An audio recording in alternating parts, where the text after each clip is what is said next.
Well, welcome everybody to another episode of 100 Yards of Football. This is the Atlanta Falcons Weekly Report with Logan Landers, our producer and engineer, with our co-host and founder, Vincent Turner, and our special guest, Cornel Hardy. Cornel, I'm going to start with you. It's a shame that nothing important has happened here in the Atlanta area, and especially in Flowery Branch, since that Monday night game against the Raiders just 2 nights ago. It's a shame that there's no news to talk about, and this will be the most bland show I think we've ever had. Exactly. But guess what? I'm going to do my little improvisation. What you got?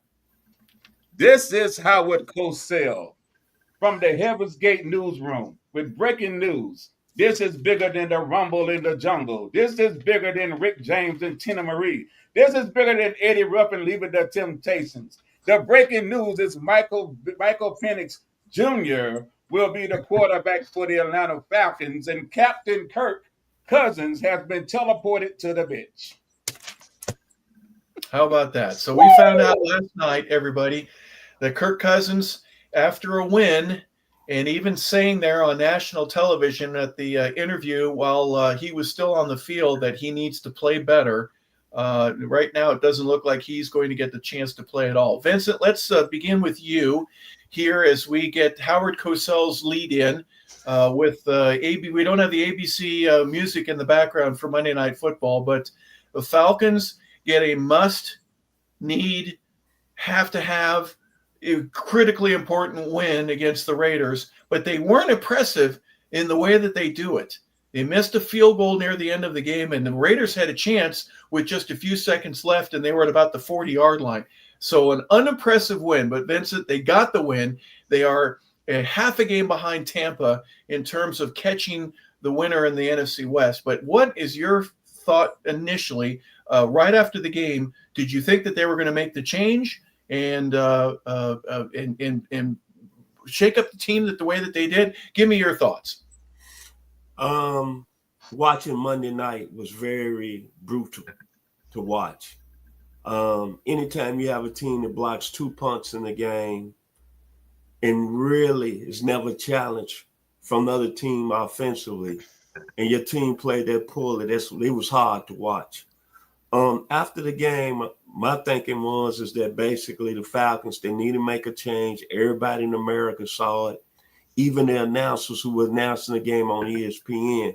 But to be more honestly about it, I thought they weren't going to make the change simply because of Kirk Cousins and his contract. But I'm glad they did. I think it's going to bring new life in the football team this Sunday against the Giants.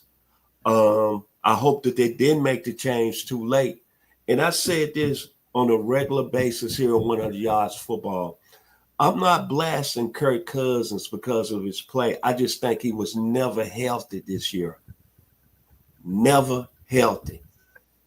Certain things he couldn't do in the pocket, being mobile. And I think that was his biggest problem this year because I don't think his game fell off that much. I just don't think he was healthy. That being said, I'm excited for the Falcons Nation because I want to see what Michael Penix can do. I want to see how the team is going to really respond to him, how Kyle Pitts is going to respond to him, how Drake London is going to respond to him, especially on the outside, how the whole team is going to respond to him. Because right now, to me, you got to get a complete good football game from your football team, and that's offensively and defensively. Back to you, Hart. Logan, same question. Were you surprised after the Monday night game that they were, one, how they played, and two, that they would be making a change like this? Yeah, I mean, I was surprised at how they played. They won 15-9 when, in all honesty, they probably should have won 35-9. I mean, if you just look at the two rosters, I mean, going to that game, Vegas, they were hurt everywhere. A quarterback, they had their third string quarterback and former Atlanta Falcons quarterback Desmond Ridder. Max Crosby was out. I mean, they had a lot of their big name guys weren't even on the field, and the Falcons barely won that game.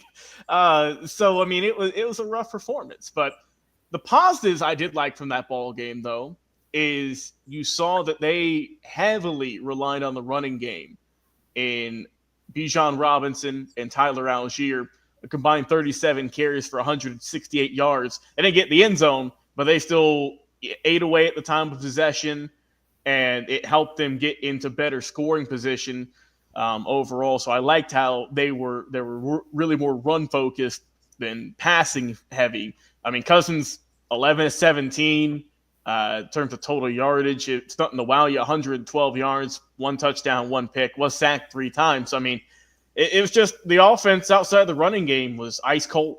I mean, there was really not much of anything. They just couldn't really get anything going. And I felt like the defense, I mean, it was fine, but I mean, you gave up 9 points, but I mean, it wasn't like they were dominating, I would say. You did get 2 shutouts in the first and third quarters, but I mean, you were going up against Desmond Ridder, and we know the Falcons know what he's about. I don't need to say any more than that. I mean, I was surprised that they, in a sense, that they did make this move, especially coming off of a win.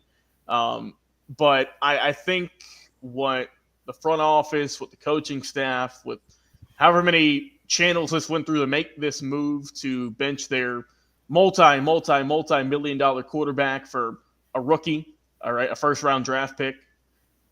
Obviously, they said, look, we're even if in a win, we didn't look good. And normally you say, okay, hey, look, a win's a win. You'll take it. The Falcons are 7-7. They're back at 500 now, and they're still battling for the NFC South. But, I mean, God, if you look at the 2 teams between them and Tampa, it's night and day. Tampa Bay looks electric. They look rejuvenated. They look sharp. It's like how Atlanta looked early in the year, right? Whenever Kirk Cousins was dancing with the fans and Mercedes-Benz was hopping, it was looking great. It's kind of flipped now. So I am a little surprised they made the move, but ultimately the powers that be said, you know what, we think this is the best time to do so. And I mean, the Falcons are going against the league worst New York Giants this week, so they're not throwing Penix into the fire, perhaps. This should be an easier game for him to hopefully get comfortable. He has seen limited play this year, but he hasn't started. But I mean, we said it last week. Boy, I mean, the Falcons must have a crystal ball, because whenever they drafted Michael in the first round, everyone was kind of scratching their heads saying, yeah, we just paid Kirk Cousins all this money. Why would we get a quarterback? What you're seeing here, coming into week 16, this is why they drafted a quarterback in the first round, because of things like this, that, you know, things happen throughout the season. Kirk Cousins, he looked good at times. Other times he looked just like you couldn't trot him out there to the field. But ultimately the Falcons brass said, you know what, we've had enough, at least for this season. And if Kirk Cousins will be here next year, I can't tell you. But it's a lot of questions. It's more questions than answers with this Falcons team and going forward for the rest of the year and potentially the playoffs. We'll see. Cornel, there's good, bad, and ugly. Let's focus on the good. You block a couple of kicks. You get 168 yards rushing the ball. You get it, more importantly than all of that put together, you get a win, and you stay within a game officially, but a half a game in terms of the tiebreaker of the first place Tampa Bay Buccaneers. Tell me why we should be excited about going into this week against the New York Giants. Well, the main thing, probably, like I said last week, with that Bruce Springsteen lyric, you can't start a fire without a spark. I feel that some situations, some of the players there probably don't lost confidence in Kirk Cousins, and pretty much putting Michael Penix in is just an opportunity to boost the momentum up with the team and with the squad, go in a different direction, just to see what Michael Penix can put out on the field and to see what he can do, and to see if there's a possibility if Michael Penix can produce and if they can score more points or whatsoever. But I'd like to get a little bit more, and just a little bit slightly more in detail with a couple of things. Think about this. We talk about Kirk Cousins and his mobility. We talk about the velocity of the football. And we also know what Michael Penix Jr. can do as well. But think about this. This season alone, their goal to go ratio percentage right now is at 56.3%. What I mean by that is that when you get to the line, it's first and goal. The only thing that you can do is just score a touchdown. So for their goal to go percentage to be at 56.3%, but let me get deeper into this stat right now. From week one through 9, they was at 63.6%. They were 7 for 11 from first to goal, for goal to go. On weeks 10 through 13, they dropped to 40%. They was 2 for 5. Now, red zone offense, as we know, is between, I think, the 20-yard line to the end zone. So now the red zone percentage was 50%. Right now, they're 18 for 36. But from weeks 1 through 9, they were 57%, was 16 for 28. And weeks 10 through 13, they dropped from 50% to 25%, 2 for 8. So basically, we're talking about Kirk Cousins. However, from goal to goal in red zone offense, it seems like to me that's play caller right there. Because you could easily not gonna get the ball to Bijan Robinson, Tyler Algier, throw the ball to Kyle Pitts or whatsoever. So we're not capitalizing the red zone or the goal to go offense as we particularly doing. So therefore, maybe we're having a mobile quarterback in the red zone, a mobile quarterback in the goal to go offense. Maybe this might be the catalyst as far as executing the right plays, as far as calling the right plays, because it's a different scheme now. If I'm the offensive coordinator, I got Michael Penix in, a mobile quarterback. I can open up the book a little bit more versus having a Kirk Cousins. The only thing he can do in the red zone possibly is throw the ball or goal to go, hand the ball off. Let's stay with you for just a second. You mentioned the offensive coordinator, and that's Zach Robinson. Does he have more plays or less plays because he has a rookie in right now? What are your expectations, real quick, regarding Michael Penix taking over in a short week against a team, an NFL caliber team, even though they're not, the best team that we're playing? We've had 2 games right now with the weaker teams in the league. I think the timing couldn't have been better for a young kid to get a start than against a weaker team rather than a better one. But what are your expectations right now regarding Michael? We haven't seen much of him. So what are you thinking right now, first week? A lot of crazy stuff that we're going deep over the middle, or are you going to keep it real conservative at the beginning? I think what they're going to do is they're going to keep it real conservative. I think that we're going to establish the run with Bijan Robinson and Tyler Algier. I think then eventually, once we establish the run, I think we're going to do a little play action because now we got a mobile quarterback. And think about this. We got a left-handed mobile quarterback. So basically, it's a difference between a right-handed quarterback and a left-handed quarterback. All I think about Michael Vick. So the thing about this is that I think the playbook going to be opened up a little bit. This is something that I said a long time ago, where they should have had some kind of packages for Michael Penix throughout the season to help us out. So therefore, we could open up the playbook a little bit more. So I think that what we're going to do is going to establish the run because we've been successful with the run, get Bijan and Tyler Algier going. And if we're successful that way, do a little bit of play action. We don't want to go ahead and just open the whole entire playbook or execute some plays passing the ball down the field. The wide receivers are going to have to do what they have to do. But at the same time, too, I think Michael Penix is going to be very accurate with his throws. And also, too, I think he's going to have some challenges in probably reading the defenses because the thing about it is nobody has no film footage on Michael Penix. So I'm thinking that Michael Penix is going to have probably a breakout game. Vincent, same question to you regarding just the expectations at the beginning. But here you just brought something up, Cornel, and I'm gonna have each of you pause just for a second. Think of this with me. Where did Terry Fontenot come from? New Orleans. What does New Orleans do to beat the Falcons? Who do they bring in at quarterback? Taysom Hill. Why didn't we bring in Michael Penix in a package that we could just introduce 2 or 3 plays? And why would Kurt have a problem with that? Why would the offense have a problem with that, especially if it works? Taysom Hill was a Falcon killer until he got hurt. It just boggles my mind to think why that was not even introduced at all. But Vincent, back to you. What are your expectations, at least initially? Is the playbook going to be expanded, or are we just going to, do a couple of things? What's your initial thought here with the change and the short week and the timing of all of this? If I'm thinking and I'm the Falcons coaching staff, I think they're going to open it up a little bit. You got a more mobile quarterback. You got a guy, obviously, that's got better arm strength. Me personally, I think they're going to open it up on the outside. And then the fact that Kyle Pitts getting involved in the game. You got a guy that can really spin it in Michael Penix Jr. And to me, you don't have nothing to lose. You're playing with house money. You're half a game back. So there's no guarantees that you're gonna make the playoffs, and it don't look like Tampa. Let's be honest. Do any of us believe Tampa's gonna lose a game with the three main teams they got left?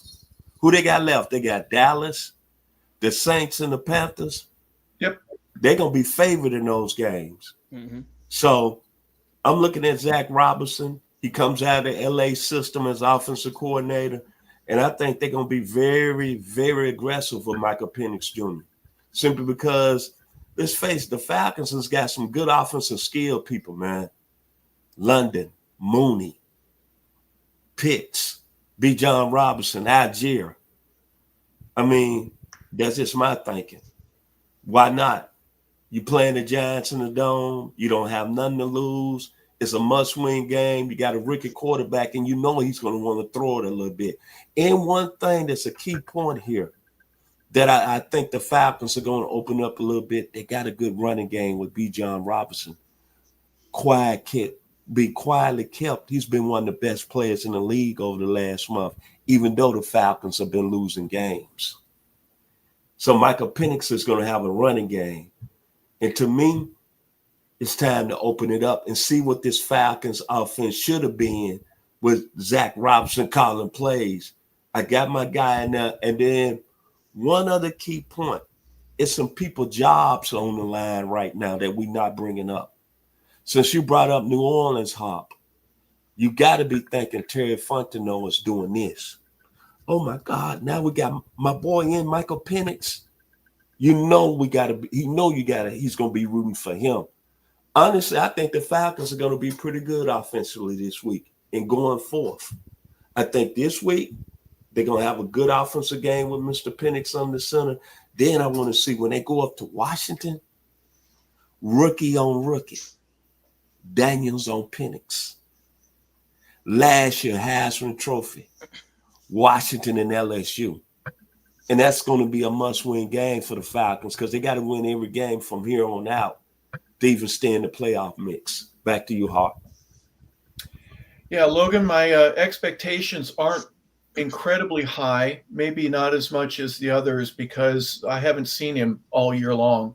He's been practicing, yes, but these are live bullets that he's going to face. What are some of the concerns that you have?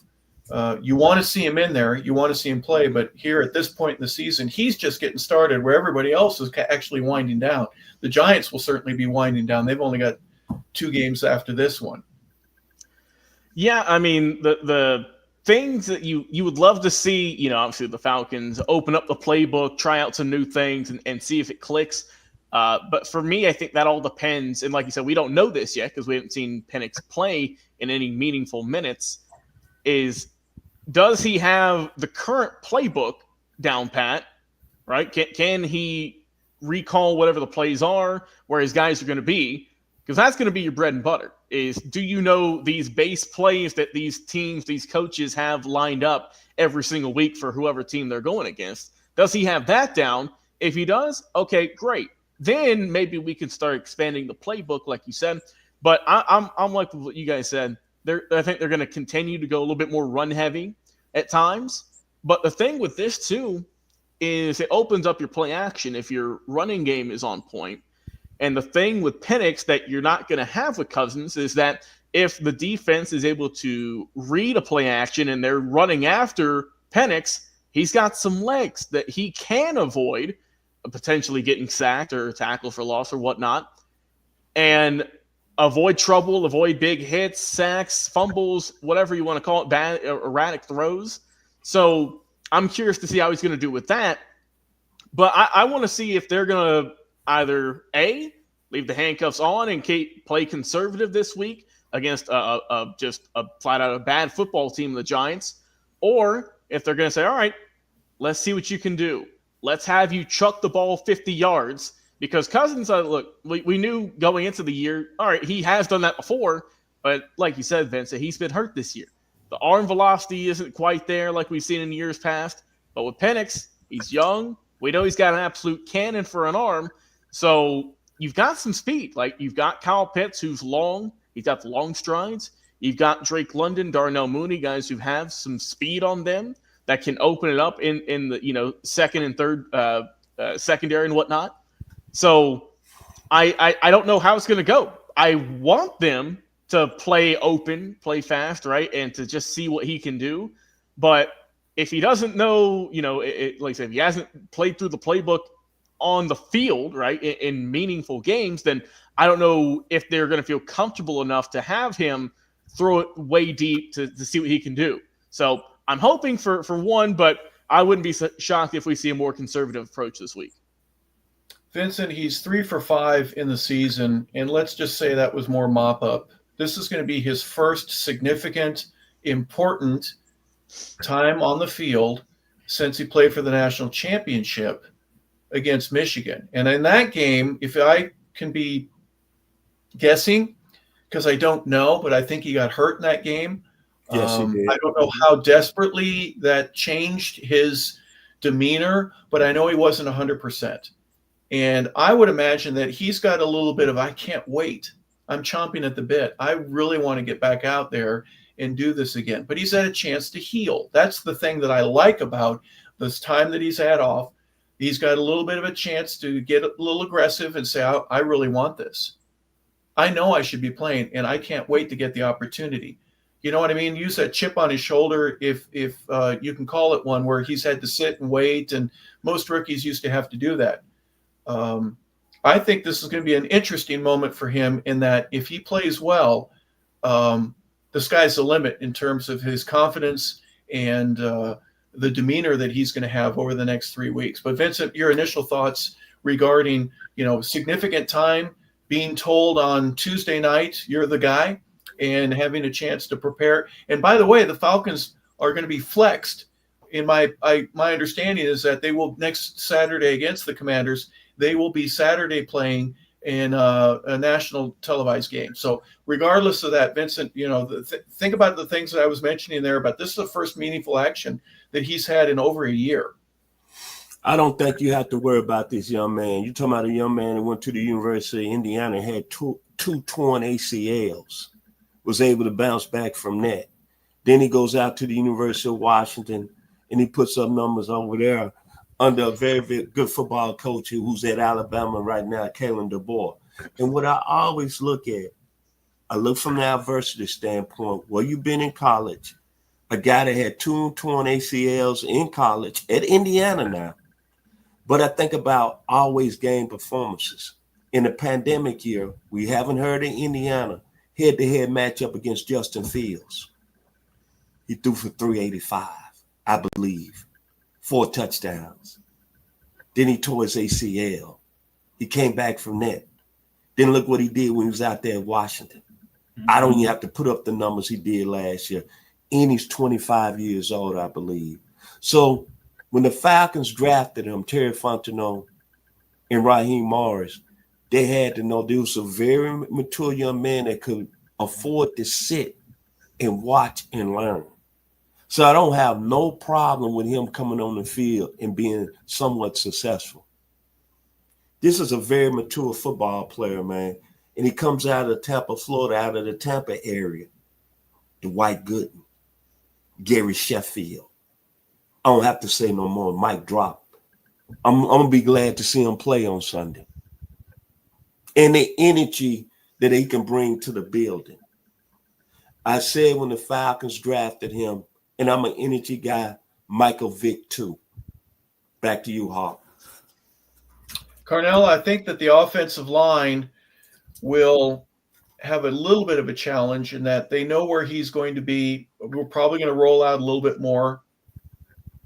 But then we may not know where he's going to be because his avoidance of the pass rush will be different from Kirk Cousins. It might be a little bit more difficult to pass for him. Now, I mentioned the expectations earlier, but one of the things that I think the Falcons are going to do, if they can establish the run game against the Giants and not put a bunch of pressure on him and have 3rd and short, keep the penalties down and not have 2nd and 18, which the Falcons have been known for doing, you give him a chance to get in his rhythm and just get smoothly involved for the first quarter, the first half, the third quarter, when he starts to really say, I know what I'm doing, I belong here, and I'm going to make some big plays. Yeah. Exactly, because like you talked about the offensive line. I hope they got on. I hope they got on the treadmill this past week because they got a lot of work going on right now because they're dealing with a scrambling quarterback. Somebody's not going to be a Statue of Liberty and sit right there in the pocket. So basically, also too, there's also too responsibility as well with the wide receivers because if Michael Penix get in trouble and with his escapability, those wide receivers going to have to adjust their route to help Michael Penix out to catch that ball. So the main thing is that the offensive line, yeah, they're gonna have to do some next level blocking. They're gonna have to execute. They're gonna have to block well, and then also too, they got to be able to adjust when Michael Penix is escape or the play action pass or one run whatsoever. I do look at a couple of things, and I did look at a couple of stats or whatsoever. Can I go to the board 1 second, right quick? I know we got the show, but can I go to the board right quick? Please do. Absolutely. So what I did was I compared Michael Penix stats, his 2023 from the Washington Huskies, and then I looked at one of Kirk Cousins' best seasons. I think it was in 2020. So basically, Michael Penix had 15 games. His completion was 65%, which was 363 completions out of 555 attempts. His passing yards was 4,903. His average yards per game was 326.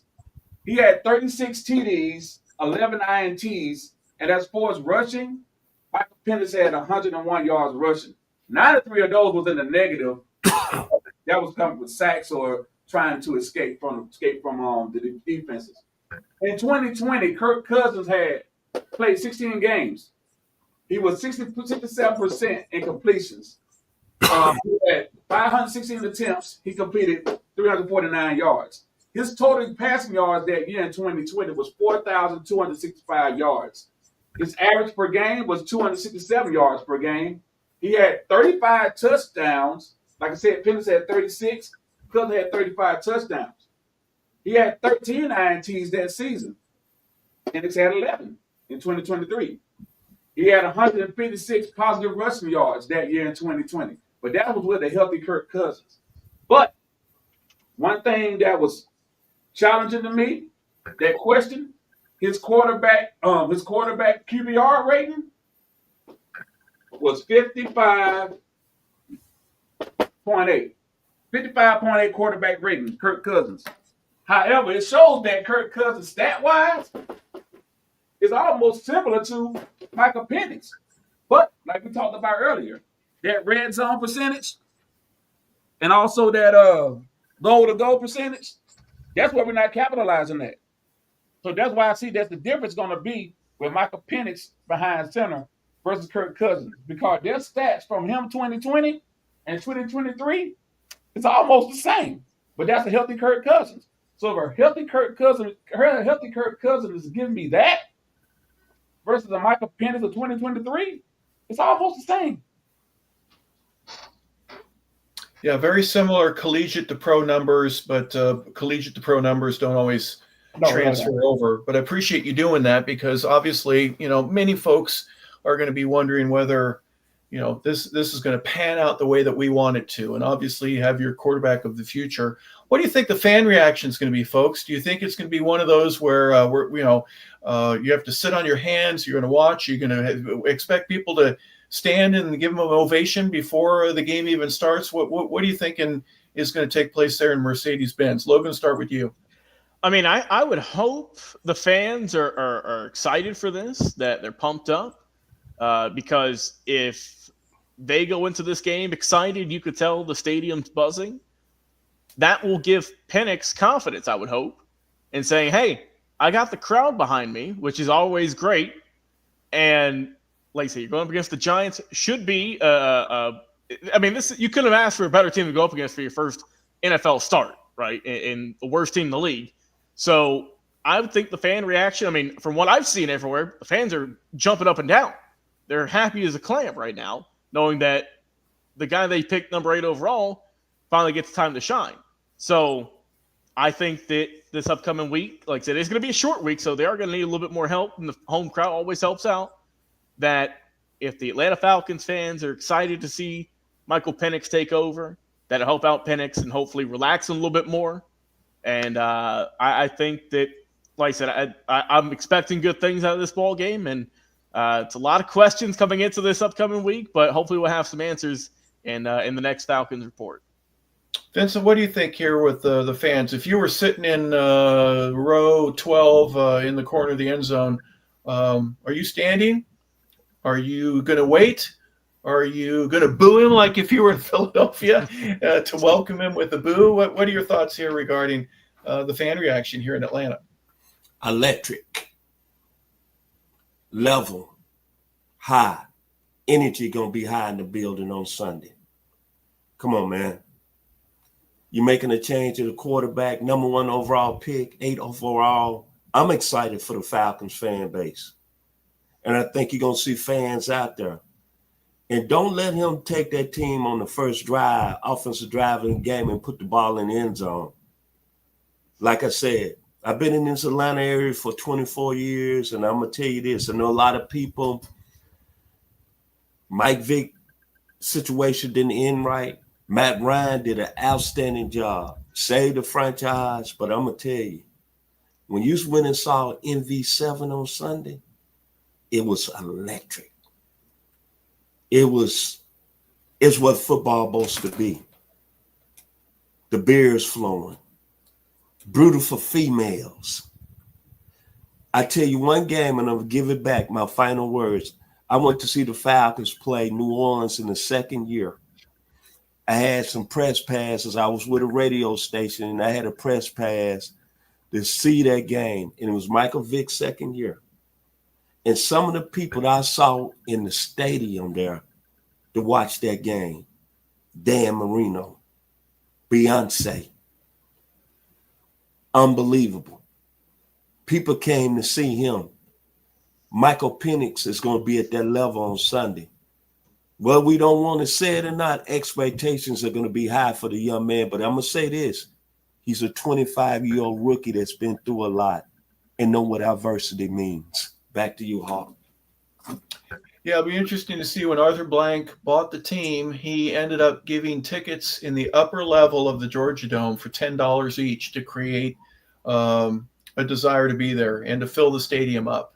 And then when you get Michael Vick, you can charge whatever you want because people wanted to come see him play and make this town a football team that people respect around the league. And that quickly happened. It was sellout, and it was standing room only, and there was a waiting list for tickets. We're not there right now. Anybody who's been to the Dome knows that that's not the way that it is right now. Let's do a quick scouting report. What are you worried about with the Giants? Cornel, start with you. Their offense, dead last in the league. They only average 14 points a game. So if our defense comes out to play, I think even Detroit, I think New York fans would be going, man, we'll be lucky to get 10 points here against the Falcons. But their defense, they only give up 23. They're 20th in the league. So a little bit to worry about. The Raiders last week, we struggled mightily. What are your concerns about the upcoming game here against the New York Giants? Well, I know DeVito is out because of the quarterback. DeVito is out because of concussion. So Drew Lock will be the starting quarterback against the Falcons.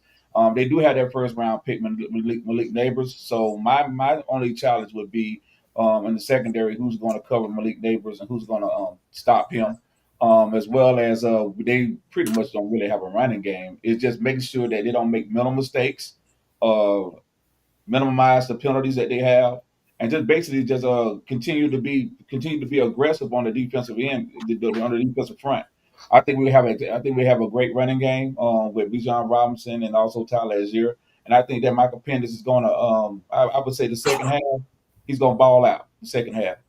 And I think he's going to have probably one of the top 5 Ricky starting quarterback stats in the history of the NFL. I think he's going to ball out. If the offensive coordinator opens up the playbook just a little bit. Yeah. Vincent, same question to you. Defensively, they're okay. They're not in the top in anything. You don't win 2 games. You've lost 9 in a row, in fact. But offensively, the Giants, they're not doing stuff. So defensively, I think the Falcons have to bring an A game again and take the pressure off your quarterback to where we don't need to score 30 or 40 points. It'd be nice if you got that many, but what is your major concern here from the Falcons' perspective if you're a defensive coordinator?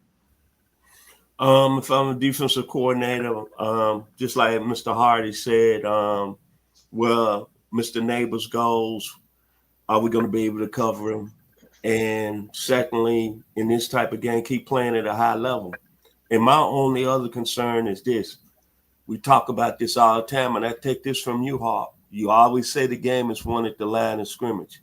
I think it's very important for the Falcons offensive line to keep their young man who's now became the best defensive tackle in the game, even though his team is not winning, Dexter Lawrence. Keep him under control on Sunday. That's going to be critical. Back to you, Harp. Yeah, Logan, defensively, the Giants, 41 sacks. They've only got 2 interceptions. That just surprised the tar out of me to think that their numbers were that low. But they do have 9 fumble recoveries, so they've been able to get a few turnovers. But what do you think that the Falcons have got to do? We've already talked a little bit about the offense, but from a defensive perspective, what needs to change? And especially up front, what are you thinking with the Falcons in their line? Yeah, I mean, with the Falcons on both sides, obviously, like you said, for the offensive line, you have to just give your guy time to get comfortable in the pocket and just let the game come to him, right? And that's what the offensive line should do for the Falcons. And for the defensive line, like you said, you're going to have Drew Lock in there for your quarterback. And hopefully, for the Falcons' sake, that means you can get a little bit more pressure on the quarterback. We've seen that there in recent weeks, right? That's been a positive for the Falcons is they have been better at pass rush. They have been getting more sacks. They have been getting a little bit more pressure. So hopefully you can keep that trend up. I believe you should be against this team. Like I said, he's got 2-11. But I think that you're going to have to just, like you said, just sit back, see what – basically make them make mistakes, right? If you force pressure, that causes fumbles, that causes interceptions. Also, just be cautious of the run. Tyrone Tracy's their top rusher right now, but it's not like he's a world beater or anything along those lines. But just stay cautious of the run game. But it's going to be a heavy passing dose here, I believe. So just be aware of the passing game and just get some pressure on the quarterback. And I think it should be hopefully an easy game for the Falcons defense. Let's finish with what do we need to do? We get a win in Vegas, and that's great. But it's still kind of a strange feeling after that game. We won, but it's almost like we didn't win. They lost. They had a chance there at the end. Am I wrong, guys? We didn't come out of there with like a convincing win at all. And the Raiders had a chance there at the very end to actually win the game with a Hail Mary. What's it going to take for each of you to say, you know what, I feel so much better now that where we are. We get another win against the Giants. Will that fix it? Or is there something else that needs to take place? Start with you, Logan. I would say you have to dominate on all sides of the ball. I mean, if you look great on offense, you should look great on defense against this team. I will say one thing that we haven't mentioned that could be a factor for the final 3 games is that Younghoe Koo is now on the injured reserve. He's not going to be the main kicker for the rest of the season. So that's going to be interesting. I know he struggled at times this year, but that's still a scenario that, hey, if it's 4th and 2 and it could be a 50-yard field goal or you could go for it, well, you might end up going for it more so than not just because you aren't sure you're getting a brand new kicker in. You don't know how that's going to go. So I would say I would feel comfortable. I would feel better with this team if they look good on offense, if they look good on defense, and if special teams just keeps their head above water. I would say that's an overall win for this team, and I'd feel a lot better coming into the next show than the one we had coming into this one, even after a win. Well, Cornel, same situation with you. You get the win against Las Vegas. I know I felt weird. We won, but it's not like we did. Then we get this news that we're going to go with the new quarterback. What needs to change for you in order for you to get that feeling like, okay, now we're back. The train is rolling in the right direction. Something like Logan said. Everybody's running on all cylinders right now. I think Cornel Hardy got the special teams player of the week last week for the Atlanta Falcons. But at the same time, everybody executing, everybody doing what they should be doing, and everybody's upbeat and everybody handling the business. but also to the coaches are coaching and leading, and also to the leadership on the football field that's out there. They're executing. I got to understand that, Michael Penix Jr., this is his first start. This is his first start with the Atlanta Falcons. His first start as the quarterback. So somebody got to be up there to pick him up. Even if he make a mistake, somebody has to tell him, hey, man, it's okay, man. It's okay, keep your head in the game. Let's keep on moving. Let's keep on moving. But the main thing is execution, minimize the mistakes as far as these penalties. But at the same time, too, defense, stay on top of your game. Y'all had somewhat of a good game against the Raiders, but at the same time, the offense, y'all got to put more points on the board. Because one thing about, I had to go back, but one thing about Matt Ryan averages about 23, 24 points, about 22 points a game. So as long as Matt Ryan putting 22 points up on 22 points a game, the defense just got to make sure that we continue to handle their business. And most of the time, some of those games that we had 22 points on the board, we lost the game. So I just say the main thing is minimizing mistakes, and also too, time management. Because think about this. I hate to go talk about another team, but think about this. The Philadelphia Eagles in the second half, they held that ball for 24 minutes. And the opposing team only had the ball for 6 minutes. So what could Pittsburgh do for 6 minutes in the second half if the Eagles had the ball for 24 minutes? And basically all they did was run the ball, and then they ran the clock. Simple as that.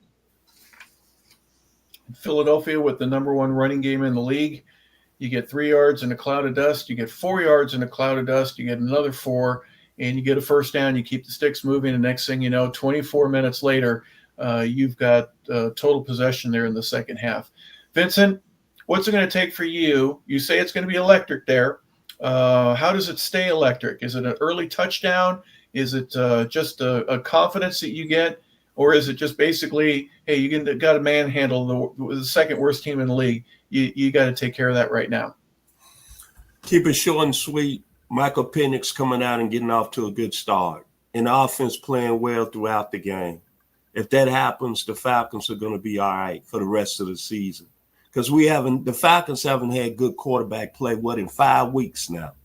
To me, it's very simple. It's all about the young man out of Tampa, Florida, by way of the University of Indiana, by way of the University of Washington. Michael Penix, first pick, 8th overall. Him getting out to a good start, I think everything else has set itself for the rest of the season for the Atlanta Falcons. Back to you, Harp. Well, a little premature. We thought we were going to have Kirk Cousins for at least a full year, at least 2. He's got a 4-year deal, but here we are with 3 weeks left in his first year, and he's been shown the bench, and they're going to make a move. They announced that last night, and the Atlanta Falcons, who are chasing the Tampa Bay Buccaneers for a playoff spot here in the NFC South. The way the records are, folks, it looks like that the winner only of the division will be the one that will represent in the playoffs. There are too many other teams that are ahead of the Falcons if they were to finish in second place. Green Bay, Minnesota, and Washington come to mind. They would all qualify before Atlanta would, at least if the playoffs were today.